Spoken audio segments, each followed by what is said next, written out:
Let me tell you, like somebody should have told me, getting what you want out of life depends on your influence. And what makes up your influence? Your presence, your energy, and your character. A secret that many successful people understand is that your energy can open doors that your qualifications alone never will. This is the essence of what's often referred to as executive presence. Executive presence is the ability to project confidence, authority, and competence in a way that influences others. Mastering this is the key to the art of influence. I've put together 4 rules you can master and adapt to any environment, whether you're in the boardroom or making an entrance into new circles. These methods will help you command the respect, the status, and the power that you desire. To put this into practice, let's put you in a scenario. You are a young woman in the city that works in a call center. You're not happy there, but you're using the job as a stepping stone. However, you haven't yet laid out any further stones to reach your dreams. You're a designer and want to break out into the fashion industry. So you decide to attend a networking event that's happening in your city this weekend. You're excited to meet new people, but this is your first time networking, so you're nervous. But let's check in with a few rules before you enter the event.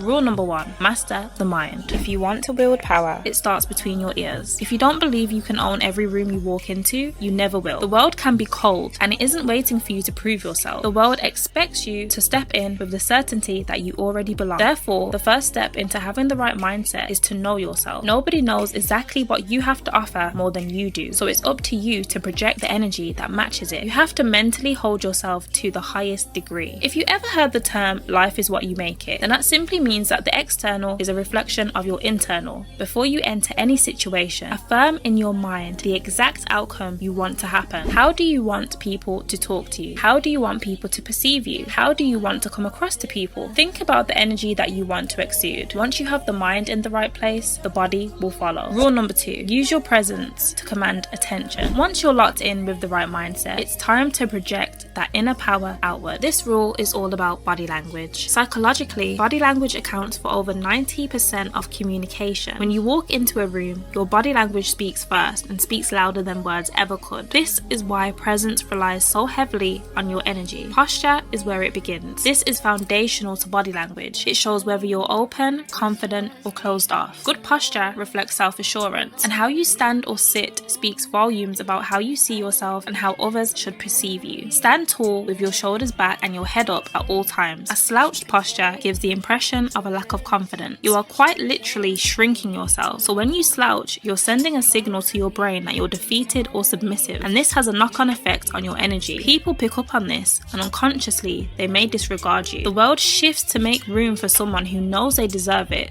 so give the energy you expect to receive. Eye contact can either establish trust and dominance or create distance. Holding someone's gaze might feel intimidating, but avoiding eye contact can make you appear unconfident or uninterested. Balanced eye contact is a sign of confidence and respect. When you enter a room, don't let your gaze wander and don't look at the floor. Own the space with a steady, calm look. You don't need to seek approval, but you do need to show you're aware of your surroundings and that you're tuned in and present. Even in fleeting moments like walking past someone in public or brushing shoulders in a hallway, practice maintaining eye contact just long enough to establish your presence and offer a warm smile. You never know who you might be crossing paths with. People are always watching, even when you think they're not. The importance of facial expression isn't spoken about enough when it comes to body language. Your face can convey a range of emotions from confidence to warmth or even discomfort. A subtle smile or a neutral expression can signal approachability, while tense or closed off expressions can send the opposite message. Sometimes we have RBF, guilty, and this may be because we're holding on to tension in our face. If this is you, make it a habit to remind yourself to soften your jaw and relax your eyebrows. Remember, the face has muscles, so it can hold on to stress just like the rest of the body. If you've been a victim of resting bitch face, you may be entitled to compensation for all the misunderstood stares and missed opportunities. Don't let your facial tension hold you back. Call us today on...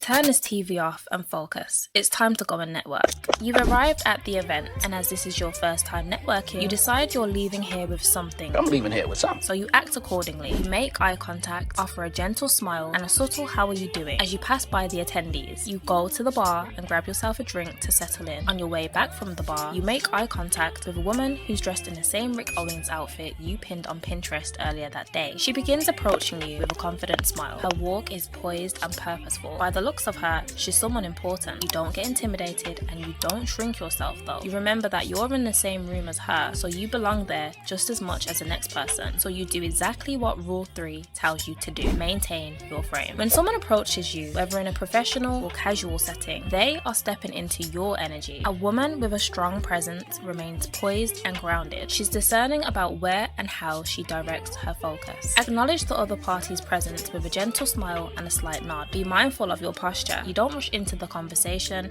nor do you shrink back. You stay centered in your own space and allow the interaction to unfold naturally, not out of coldness, but in order to maintain your frame. A quote I live by is listen twice, speak once. When they speak, listen. Let their words come to you, not the other way around. Let them know you're present, but don't let your energy be consumed by theirs. You don't need to overextend yourself any further. This rule isn't about competing or thinking that you're better than. It's about holding your own in intimidating environments. It's easy to get consumed by your nerves, but by grounding yourself, you can combat this. Now that you are grounded, you can showcase your persona. Rule number 4, become the charmer. In the art of conversation, your goal is not just to speak, but to connect. When you introduce yourself, keep it simple and keep it confident. The key to charm is in your presence, not your words. Remember what we covered. Stand tall, make eye contact, and listen more than you speak. Let them feel like the conversation is about them, not a performance that you're putting on. Ask open-ended questions, but don't interrogate. Let them share and reflect what they say, not just to show you're paying attention, but to weave the connection deeper. A classic principle in building a rapport is to focus on the other person, genuinely listen and show interest in their thoughts. It creates a connection that makes them feel respected, and in turn, you receive respect back. People are naturally drawn to those who make them feel good about themselves. In the book How to Win Friends and Influence People, Dale Carnegie explores this. He emphasizes the power of listening and showing interest, the art of making others feel important without needing to flatter them. Carnegie teaches that this simple tactic builds trust and goodwill, making interactions more impactful. To further deepen a connection, try to find common ground. If they mention something you've experienced, share it. For example, if they talk about a recent trip to a place you've visited, use it as a way to build camaraderie. Oh, I've been to Paris too. What did you think of the Marais district? I remember how charming it felt. And just like that, you've linked your experience with theirs, creating a natural bond. This isn't about showing off your knowledge, but rather about highlighting a shared moment, making them feel understood.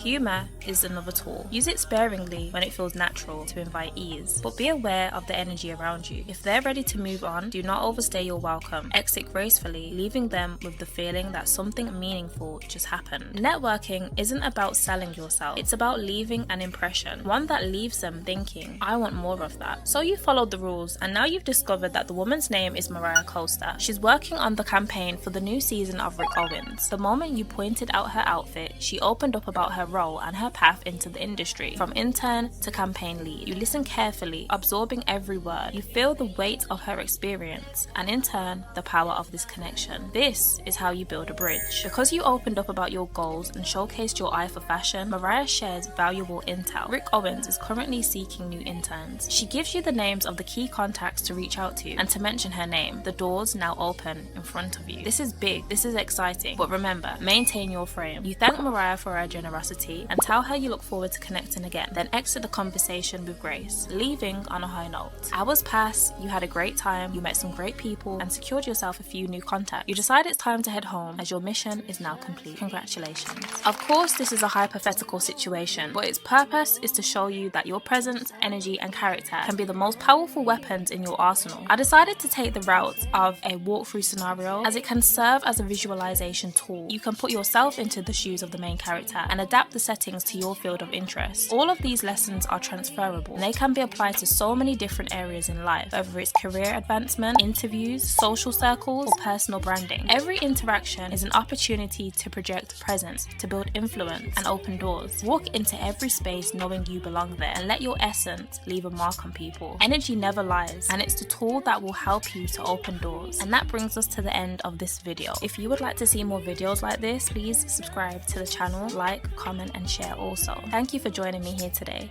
And with that being said, I'll catch you in the next one. Take care.